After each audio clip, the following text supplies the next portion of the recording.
చల్లగా. ఆకాంక్షవల్లి.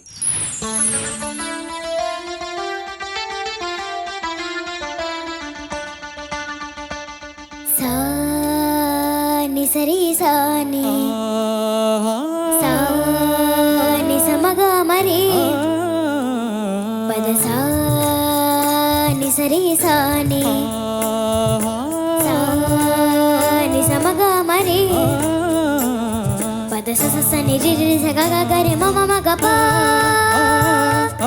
సాని ద ప మ గ రి సని కీరవాణి చిలకల కొలికిరో పాడవేమే వలపులే తెలుపగా విరబూసిన ఆశలు విరితేనెలు చల్లగా అలరులు కురిసిన ఋతువుల తడిసిన మధుర సవాణి కీరవాణి చిలకల కొలికిరో పాడవేమే వలపులే తెలుపగా.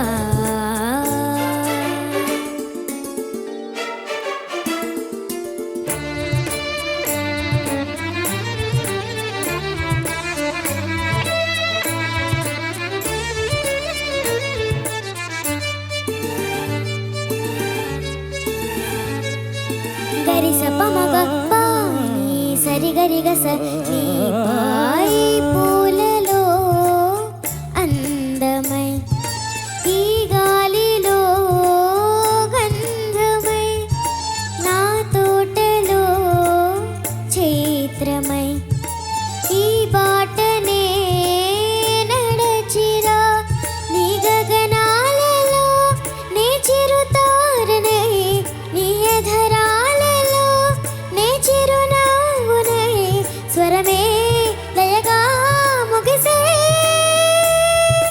సలలిత కలలుత స్వరణుత గతియుత గమకము తెలియకనే కీరవాణి చిలకల కలకల పాడలేదు వలపులే తెలుపగా ఇలరాలిన పువ్వులు వెదజల్లిన తావుల అలికిడి ఎరుగని పిలుపుల అలిగిన మంజుల వాణి కీరవాణి చిలకల కలకల పాడలేదు వలపులే తెలుపగా.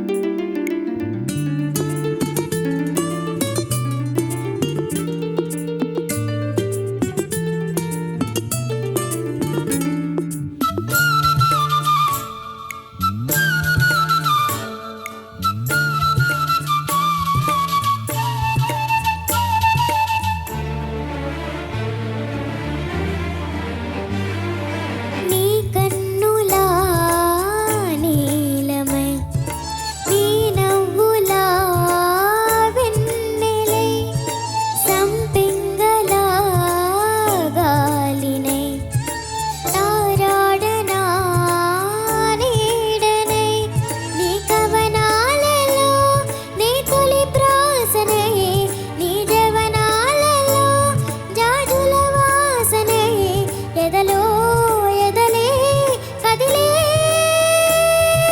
పడుచుల మనసుల పంజర సుఖముల పలుకులు తెలియకనే ఇరవాణి చిలకల కలకల పాడలేదు వలపులే తెలుపగా విరబూసిన ఆశలు విరితేనెలు చల్లగా అలరులు కురిసిన ఋతువుల తడిసిన మధుర సవాణి కీరవాణి చిలకల కొలికిరో పాడవేమే వలపులే తెలుపగా.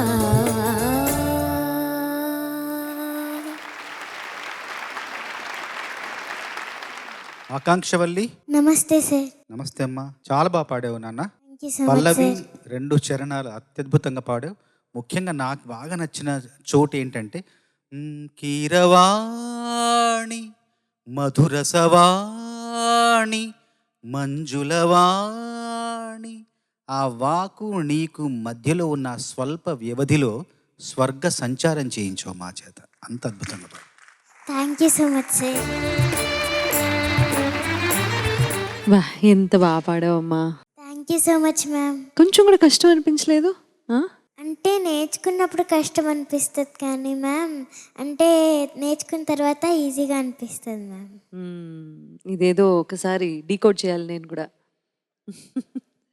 ఈ పాట కోసం సినిమాలో ఎలా ఎదురు చూస్తామో, రాజాగారి ప్రోగ్రామ్ జరిగిన ప్రతిసారి ఈ పాట ఎప్పుడొస్తుంది, అది ఎవరు పాడినా సరే ఆ వెయిటింగ్‌లో అసలు ఎంత మజా ఉంటుందో. ఎన్నిసార్లు పాడుంటారు చరణ్ గారు మీరు గూడా.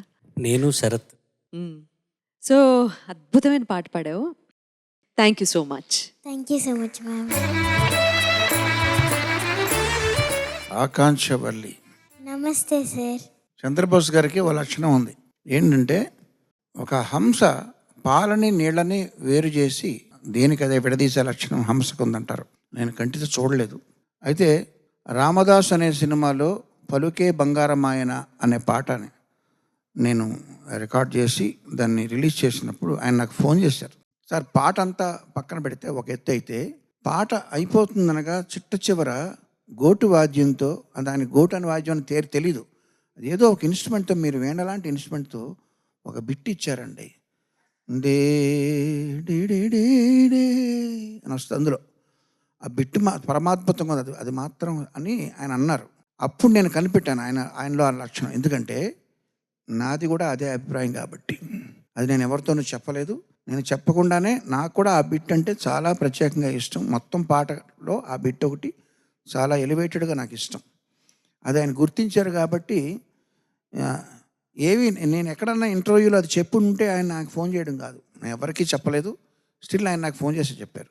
ఇప్పుడు ఎందుకు చెప్తున్నానంటే నువ్వు ఏదైతే ఆయన నిన్ను గుర్తించి నీ పాటలో మిగతా పాట అంతా వదిలేసి తరరారి ఆ చిన్నదాని నుంచి పంచం వరకు వచ్చే ఆ గ్లైడ్ పెర్ఫామ్ చేసిన విధానం ఆయన మెచ్చుకున్నారు కదా. నాది కూడా సేమ్ ఒపీనియన్, సేమ్. చూసా, నాది కూడా ఒపీనియన్. చాలా బాగా పాడావు, ఎక్సలెంట్గా పాడావు. Thank you so much sir. ఏంటి మరి నీకు టాయ్ కీబోర్డ్ కావాలా? ఏది ఇచ్చినా నేను ఒప్పుకుంటాను సార్. ఓకే, అంటే నువ్వు టాయ్ కీబోర్డ్ కొనుక్కుంటానని చెప్పావు, గుర్తుందా నీకు? అంటే మ్యూజిక్ ప్రాక్టీస్ చేసుకోవడం కోసం టాయ్ అంటే ఇలా వాళ్ళ దగ్గర ఉంది చూడు, మన ఆయన దగ్గర సాయి దగ్గర ఉండే అట్లాంటి కీబోర్డులు కాదు. ఆ కీబోర్డ్ అయితే నువ్వు దాని మీద పడుకుని దుప్పటి కప్పు నిద్రపోవచ్చు, అంత మంచంలా ఉంది. అది కాదు, నీ సైజుకి తగినట్టుగా నువ్వు స్వరాలు ప్రాక్టీస్ చేయడానికి ఒక టాయ్ కీబోర్డ్. ఓకే, అది నేనే సెలెక్ట్ చేసి నీకు పంపిస్తా. ఓకేనా? Thank you so much. Okay, very good, all the best. Thank you so much sir.